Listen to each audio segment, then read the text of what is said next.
জ্বালানি তেলের খবর জানাতে আমাদের সাথে ঢাকা এবং ঢাকার বাইরে থেকে যুক্ত হচ্ছেন সহকর্মীরা। প্রথমেই যাব রাজধানীর বিজয় সরণিতে আছে আঞ্জাম খালেক। আজ কি চিত্র দেখছেন রাজধানীর ফিলিং স্টেশনে? ঠিকমতো তেল মিলছে কিনা, গ্রাহকদের অভিযোগ আছে কিনা জানাবেন। জি সুনন্দা, সকাল 9টার কিছু পর থেকে কিন্তু ঢাকার বেশ কয়েকটি তেল পাম্প খোলা হয়েছে এবং তেল দেয়া হচ্ছে। তবে অধিকাংশ তেল পাম্পই কিন্তু এখনও পর্যন্ত বন্ধ রয়েছে। আমরা পাম্প মালিকদের সাথে কথা বলেছি, তারা বলছেন যে এই যে তেল দেয়া শুরু হয়েছে সেই তেল আসলে কয়েক ঘন্টার মধ্যেই শেষ হয়ে যাওয়ার কথা। ডিপো থেকে তেলের গাড়ি না আসার আগ পর্যন্ত আসলে তারা তেল দিবে।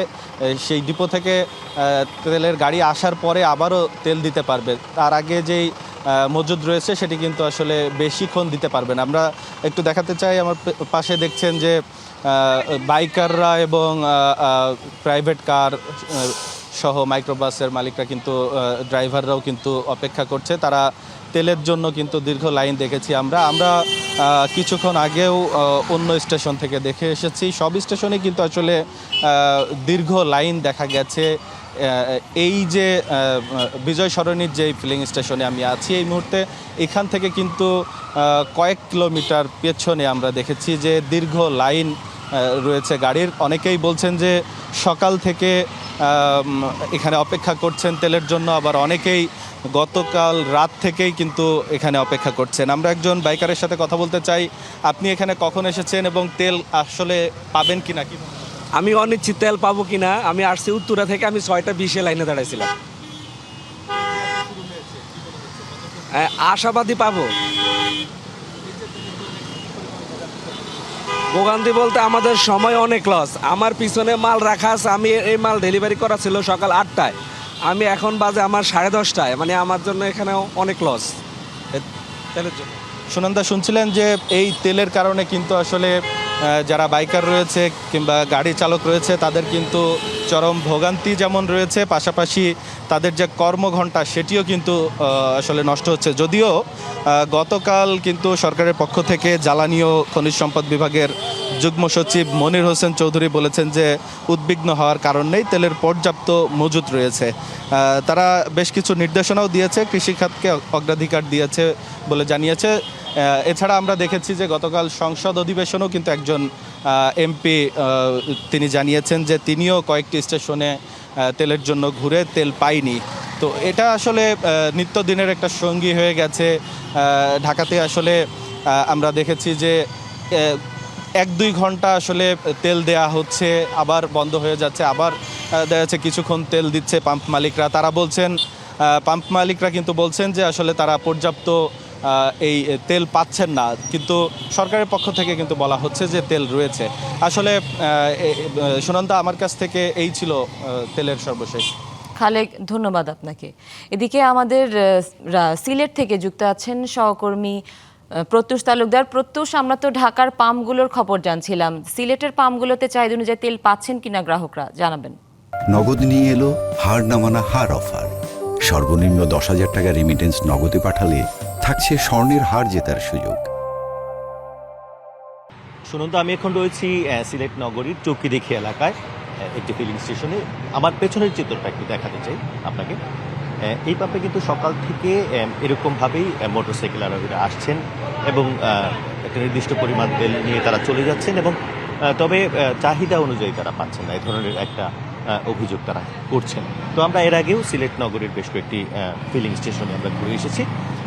দু একটি ফিলিং স্টেশনে আমরা দেখেছি সেখানে সাইনবোর্ড সাঁটানো, তেল দেয়া হচ্ছে না, পেট্রোল কিংবা অকটেন সেটি দেয়া হচ্ছে না তাদের, এবং কোনো কোনো পাম্পে সীমিত আকারে দেওয়া হচ্ছে।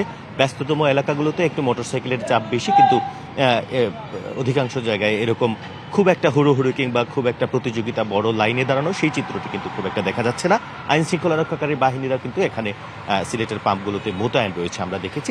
আরেকটি বিষয় যেটি জানাতে চাই, একজন করে ট্যাগ অফিসার নিয়োগের যে বিষয়টি সেটি গতকাল আমরা জেনেছিলাম, গতকাল থেকেই তারা কাজ করবেন, কিন্তু আমি 3 বা 4টি পাম্পে ঘুরে দেখেছি আসলে সেরকম তৎপরতা আজকের দিনে শুরু হয়নি। তবে যারা ম্যানেজার রয়েছেন, দায়িত্বরত ব্যবস্থাপক, তারা বলছেন যে সেই বিষয়টি হচ্ছে, প্রক্রিয়া শুরু হয়েছে। তবে যে বিষয়টি সিলেট অঞ্চলের জন্য সবচেয়ে গুরুত্বপূর্ণ, যারা ওনার্স অ্যাসোসিয়েশনের নেতৃবৃন্দ অর্থাৎ পেট্রোল পাম্প ওনার্স ডিস্ট্রিবিউটর্স, তারা বলছেন যে তাদের চাহিদা অনুযায়ী তেল দেওয়া হচ্ছে না এবং তাদেরকে যে অনুযায়ী জ্বালানি তেল দেওয়া হচ্ছে সেটি হচ্ছে পুরনো হিসেব অনুযায়ী, কিন্তু সময়ের সাথে চাহিদা বেড়েছে।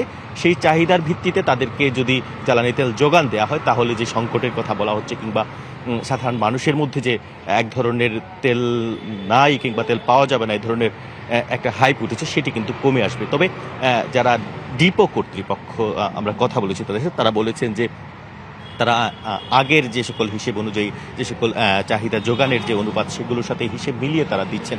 তবে এক্ষেত্রে ট্যাগ অফিসার নিয়ে কিন্তু তীব্র সমালোচনা করছেন এখানকার পেট্রোল পাম্প ওনার্স ডিস্ট্রিবিউশন যারা রয়েছে তাদের মালিক পক্ষ আর কি। তারা বলছে যে আসলে সরকারের বিভিন্ন আসলে সংস্থা অধিদপ্তর থেকে যাদেরকে নিয়োগ দেওয়া হবে তারা আসলে এই বিষয়টি কতটুকু নিয়ন্ত্রণ করতে পারবেন সেটি কিন্তু তারা নিশ্চিত না, এবং সেটি হয়তো আসন্ন সংকট কিংবা যে সংকটের কথা বলা হচ্ছে সেটি মোকাবেলায় কতটুকু ভূমিকা রাখতে পারবে সে নিয়ে তারা প্রশ্ন তুলেছেন।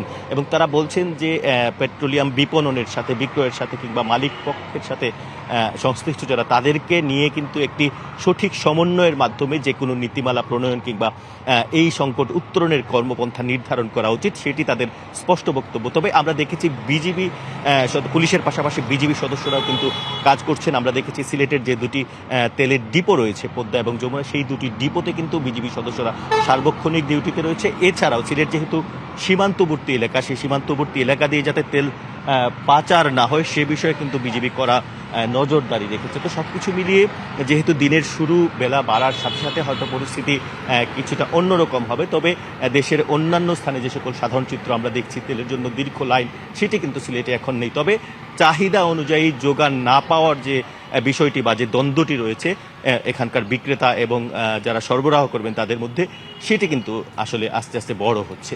এই হচ্ছে সিলেটের পরিস্থিতি। প্রত্যুষ ধন্যবাদ আপনাকে।